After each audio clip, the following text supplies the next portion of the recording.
grab your big book, your pen, your highlighter, and notepad and get ready to hear and apply some of the solution from the Big Book of Alcoholics Anonymous through the experience, strength, and hope of Nikki M.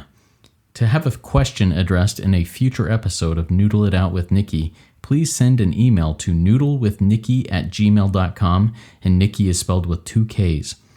To get a more interactive experience with Nikki as she noodles out life and recovery questions using the Big Book of Alcoholics Anonymous, you can get a link to her weekly Noodle It Out with Nikki meeting held live on Zoom every Monday morning at 9 o'clock Eastern Time. The information to that meeting is in the show notes of this podcast.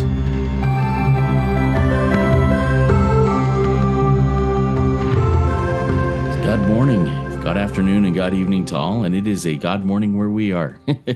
My name is Justin B., and I am a son of an all-powerful and perfectly loving God and a qualifying addict of multiple fellowships living in the miracle of recovery, and I'm here with the intelligent agent, spearhead of God's ever-advancing creation, and my co-host, Nikki M., and it is 2026. Happy New Year to everybody. Nikki, take a minute, introduce yourself.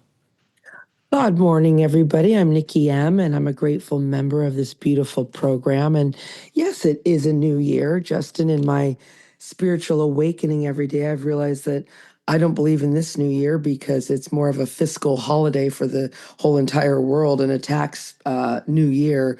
But I'm just going along with what other people say. And if it's a new year for them, then I'm just going to celebrate along with you. I'm more into spring when the flowers pop up. Love it. And I also, well, we finally got our first real snow of the year this last couple of days. It's been a weird winter, but I am more of a, hey, let's get into spring and summer and autumn. I love autumn. All right. So what Nikki and I do on this project called Noodle It Out with Nikki M is we take questions that come to us through various sources, whether it be the Noodle chat, whether it be working with sponsees, whether it be just life on our own end here, and we take them to the Big Book, and Nikki helps us noodle through the Big Book to find the solution to anything that we're struggling with. And life keeps on lifing. Everybody has struggles. We start off a new year and say, hey, I'm going to be on top of the world this year, and by January 3rd, I'm crashing and burning already. So anyways, so let's do that. Nikki, the question that I have today kind of comes from a conglomerate of places in my life, from personal experience, and I've heard this thing said several times in many different places. So I'm going to bring this question and see what the book says, and we'll have a discussion about it. Question is, I'm struggling with finding a higher power that works for me. I've tried a religious God, the group of drunks, God, and nature, and several others. They always seem to let me down. I know I can't do it on my own, but what does the book say? Wow, that's a big question, Justin. And being that if everybody just hears me and Justin this morning, it's super early in Toronto. I don't even want to know what time it is in Justin's part of the world. And we had an appointment this morning. I woke up and I'm like, who am I? Where am I? I haven't even done my third step. I belong to God. So I'm kind of waking up with you guys in this moment. You guys know how it is when you wake up and you're like, where am I? What time is it? It's early, and I need this question because I think everybody, Justin just said it, it's a new year. And that comes with a lot of new ideas, new belief systems that we all want to do better and be better. And so, yeah, a lot of people are struggling to find a higher power that works for them. Why? They are still relying on their old belief system, their old ideals, and their old attitudes. And we're here for a new attitude, new ideals, and a new God. So let's just open our book to page 12, Justin, because right when you were reading, that's where my mind went. And I'm so tired, Justin. I have a house full of people because it is the holidays. I don't even have my mucked up book in front of me. I have like this other version that doesn't have anything mucked in it. So I'm going to wing it with what's important from my memory. And I remember page 12, which says, why don't you choose your own conception of God? Now let's go deeper with the word God. What is God? It's just a word. Grow or die, good orderly direction. Yes, they call it a group of drunks, but how can a group of drunks help you. Seriously, let's go deep on that concept. Now, the room can help you. The friends in the rooms can help you, but the group of drunks, the light bulb, the chair that's been insinuated, the things that people tell us in the room is a bunch of malarkey. If you don't know what that means, it's a bunch of BS.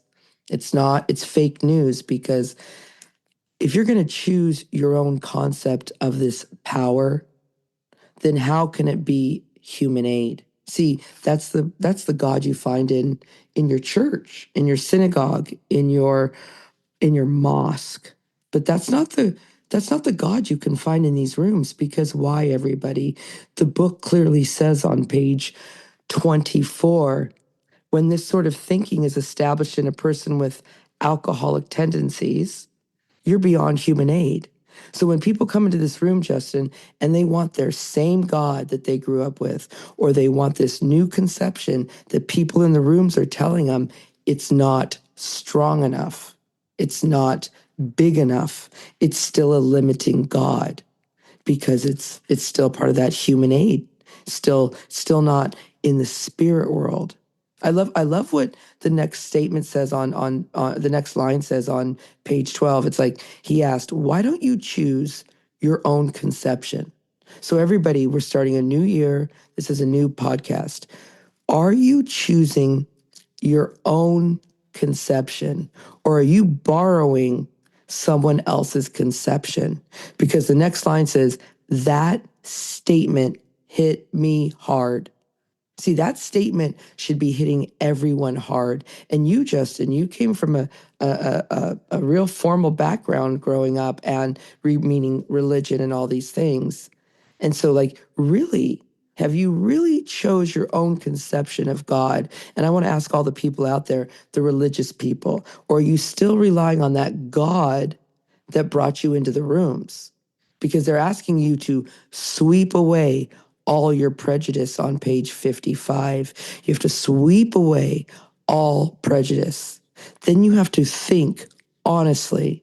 And then here's the kicker person who asked the book, what does the book say? It says you have to search diligently within yourself.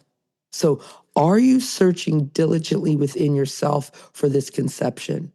And I'll go here. I know you've got some thoughts, Justin, but the book also describes God here on page 28. I hope I'm making sense. I haven't even had a sip of water and coffee, everybody. Oh, do some research on that drug. Here it is.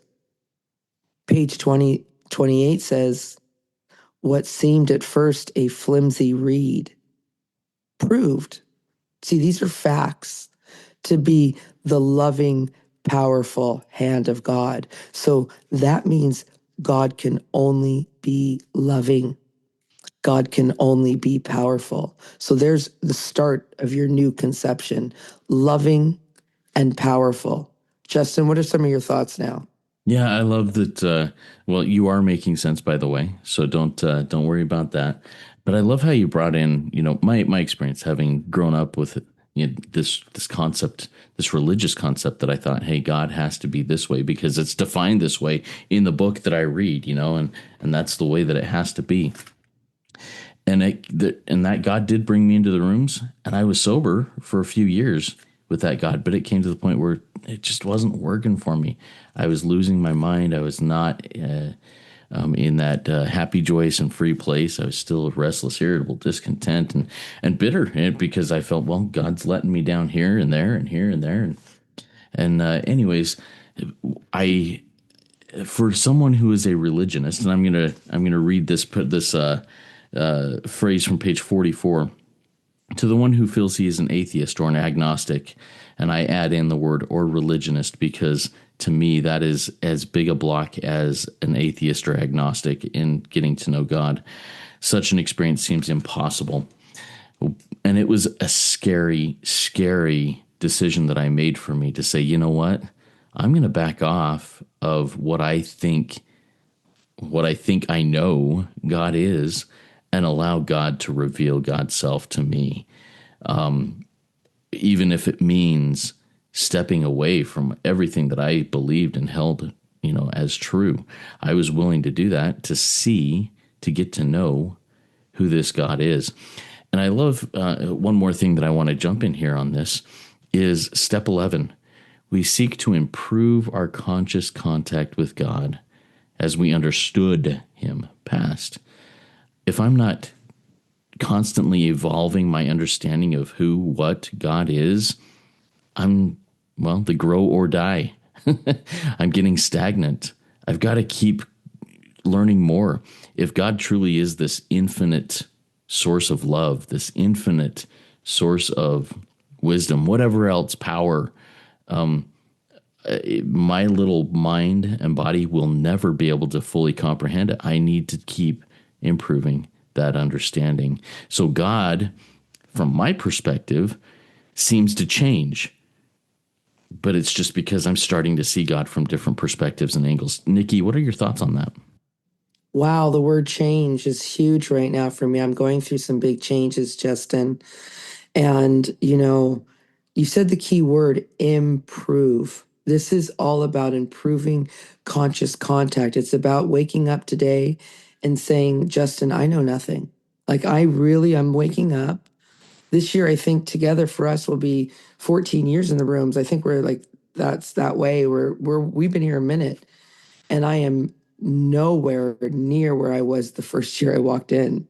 Like if you would have asked me about my conception of God in year 4, go deeper. How about in year 10?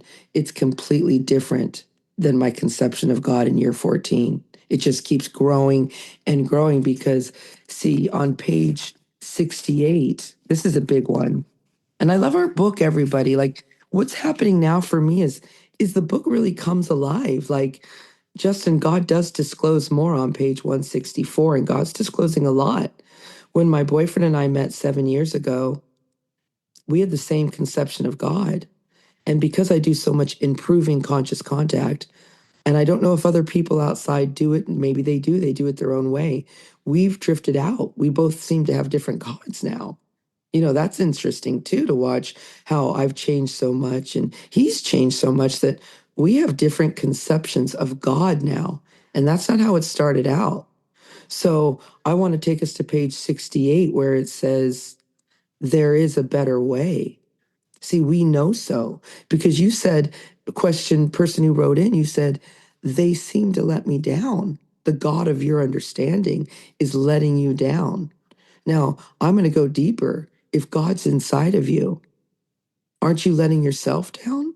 Like you have to go deep on this.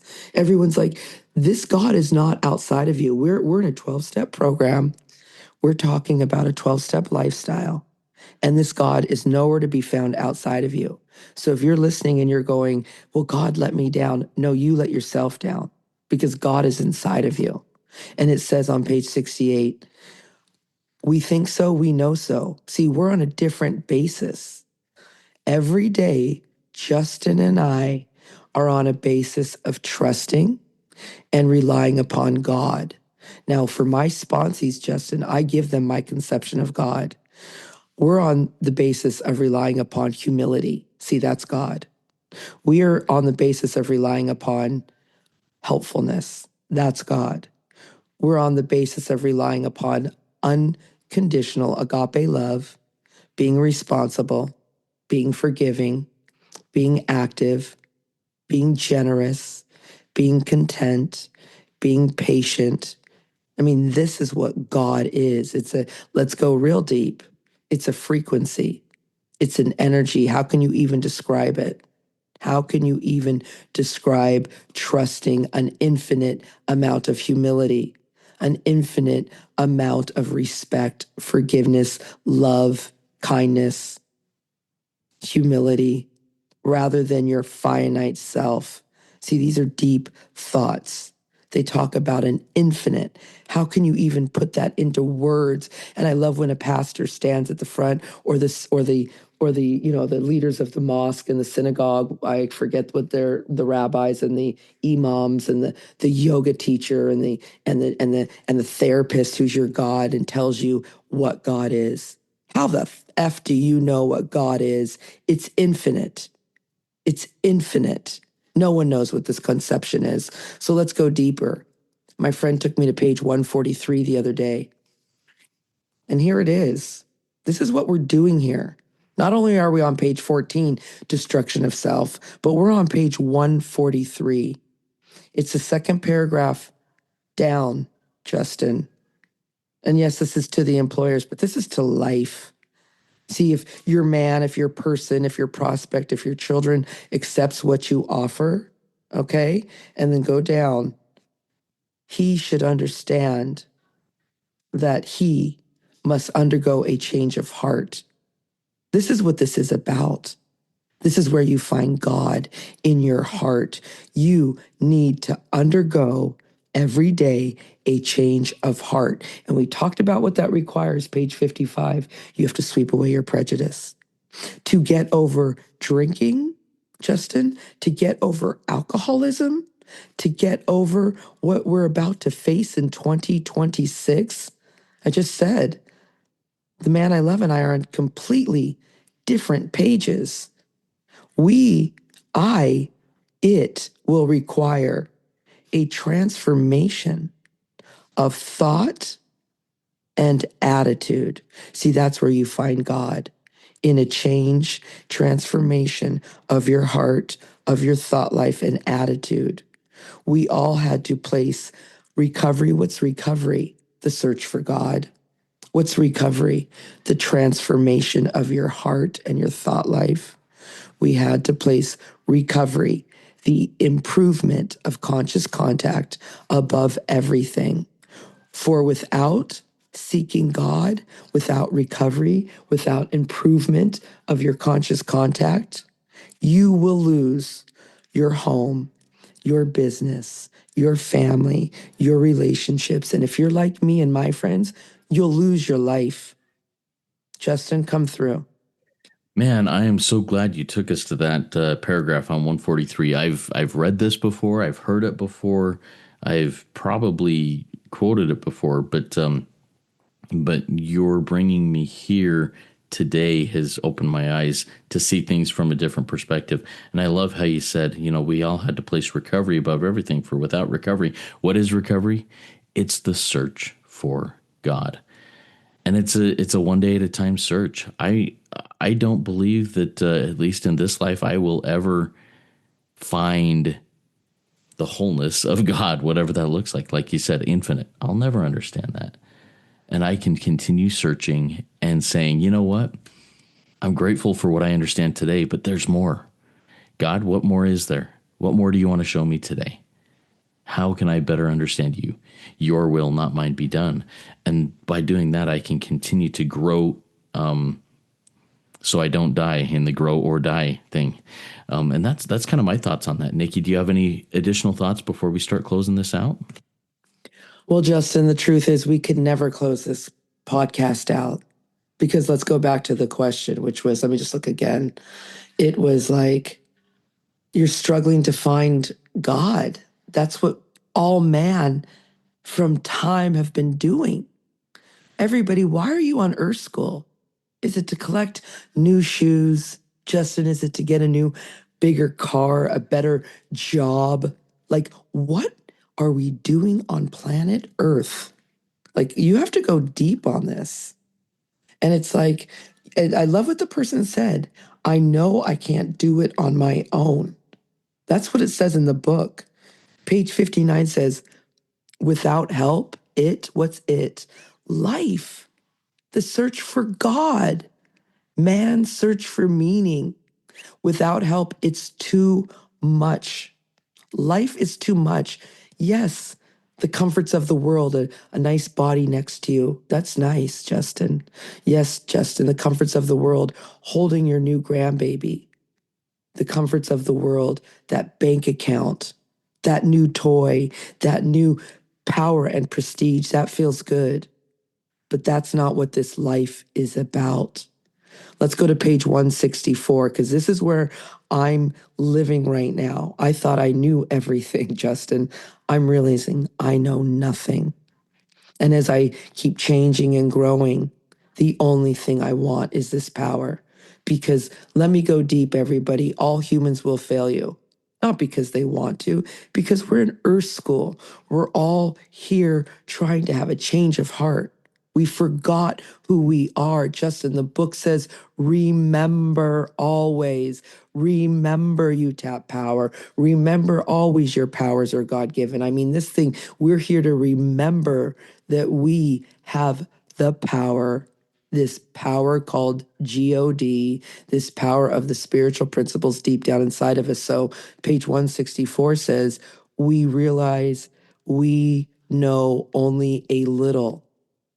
God, the spiritual principles, improving conscious contact will constantly, all the time, 24/7, will reveal, disclose more to you and more to us. Every day you need to ask this power. Everybody, I was not looking for God when I came in here.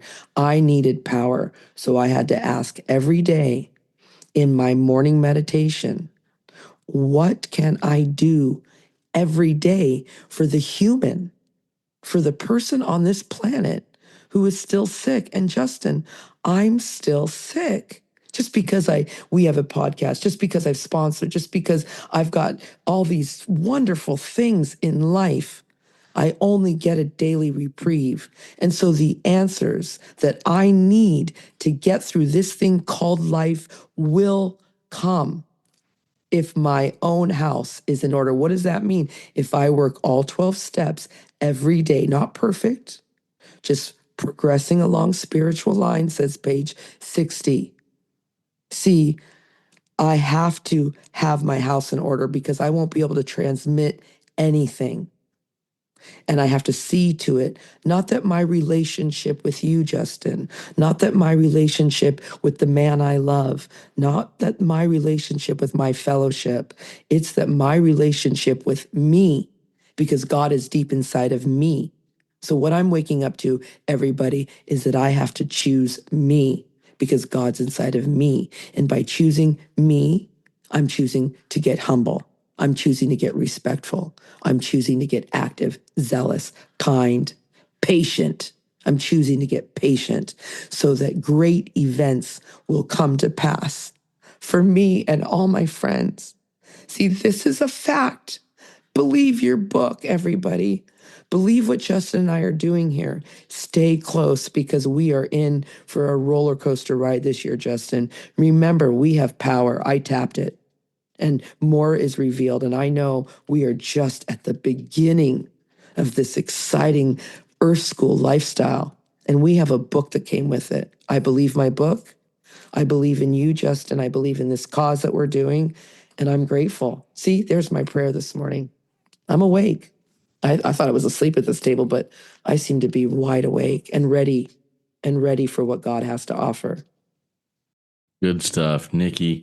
Thank you for walking us through that. That opened my eyes. It helped me see God from yet another perspective, one of infinite perspectives that will help me understand God better and God's plan for me in this life in Earth School. I love how you call it Earth School, learning to do better, be better, improve, and mostly to help others.